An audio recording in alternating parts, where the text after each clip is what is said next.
Beginning with some breaking news that's coming in. DIG of South Kashmir, Amit Kumar, was injured in the ongoing encounter in Pulwama district in Kashmir. This is the first counter-terror operation post the Pulwama terror attack. Who received bullet injuries during the encounter has now been shifted to the army base. Let's in fact go across to Farid for some more information. Farid, over to you. What more can you tell us?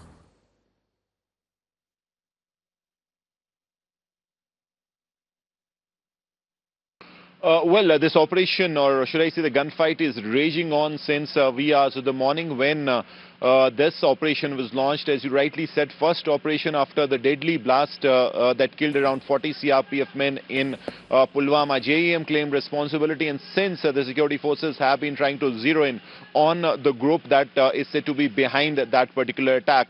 Our sources say that some of the militants who are holed up in Pulwama could be part of that module that carried out the attack. And this operation started in the wee hours. The forces cordoned off the Pinglena village. Immediately, the Jash group, which was hiding in a house, came out and opened very heavy fire on the approaching army search party. In this, 5 army Jawans, including a major rank officer, were injured, critically wounded, and 4 of them succumbed on way to hospital. One is said to be still critical. One civilian who was the owner of the house was also killed in this gunfight. Since the army then hit back, 2 Jash militants were killed as the house in which they were hiding was blasted. After that, there was a lull in firing, but then in the afternoon, as the search was intensified and other areas were brought in the fold of the search, more militants were cornered. Probably people from the same group who were initially cornered had moved out to a new location and they were cornered. Again, a fierce gun battle started, and in this, 3 army men, including a lieutenant colonel, were injured, critically wounded, and is shifted to 92 base hospital. Since the gunfight is on, and the latest info is that another top officer has been wounded in the exchange of fire. He is Amit Kumar, DIG of South Kashmir, who was there leading his team when he was hit by a volley of bullets on his leg. He's said to be injured, and he has again been evacuated to Army's 92 base hospital, where he's under the knife now. He's undergoing surgery. So this is one tough operation that we've seen after a long time. So many casualties and injuries caused to the security forces, and they're literally hitting with precision. Seem to be very well armed and trained, and seem to master this act, or this guerrilla warfare technique, and they're using it in this operation. This is a built-up area, so that also is working for them. They're swiftly moving from one house to the other, not giving chance to the security forces to corner them. And as I'm saying, they're hitting with precision. They're hitting officers. Since morning, they managed to kill a major, critically wounded lieutenant colonel, and now DIG of South Kashmir, which is who in fact is a very senior officer, looks after 3 districts of South Kashmir, is a decorated officer who's supervised many operations under his leadership. Many top commanders and militants have been killed in Srinagar when he was SSP here, and also in South Kashmir from the last 1 year. So this is a big hit as far as the J&K police is concerned.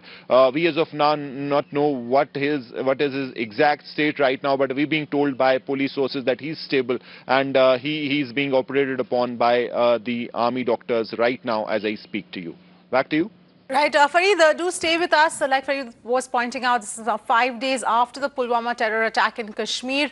This is what's happening at this point in time. This is the first counter-terror operation post the terror attack, in which 40 CRPF Jawans were martyred. The casualties today include a top Jaish commander who was the alleged mastermind of the Pulwama terror attack, and one civilian as well lost his life.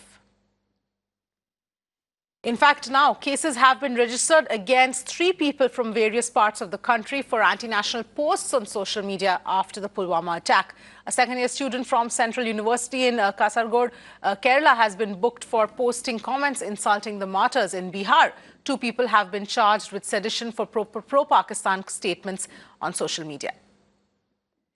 Farid is joining us at this point. Farid, now, of course, this is also happening now for these kind of posts.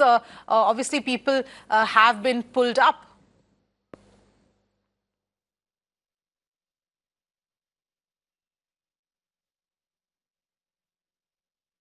Yes, some students have been pulled up for these kind of posts that were not in fact expected from them, and that too when the atmosphere is charged. But the fact of the matter is that there is also a feeling that people should not really go overboard with their reactions as far as students are concerned. They should be in fact reprimanded rather than really straight away dismissing them or telling them to go back.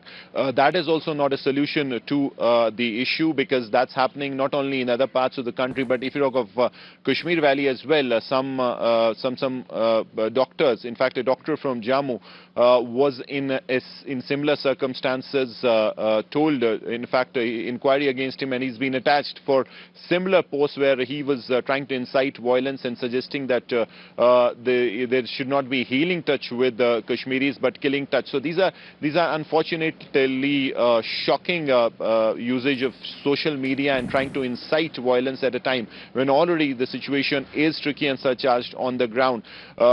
In fact, if you talk of reactions post the Pulwama attack, the shocking reactions, especially we've seen what is happening in Jammu, where it is day 4 of curfew. There has been slight relaxation, but already it seems the damage has been done as far as Jammu is concerned. Some rioters really trying to use the situation to their advantage, trying to give a totally different twist in the name of nationalism to the situation, and trying to target Kashmiris, which is clearly shocking and unfortunate, because then what you're doing is you're trying to, in fact, playing in the hands of the people who conspired as far as this attack is concerned.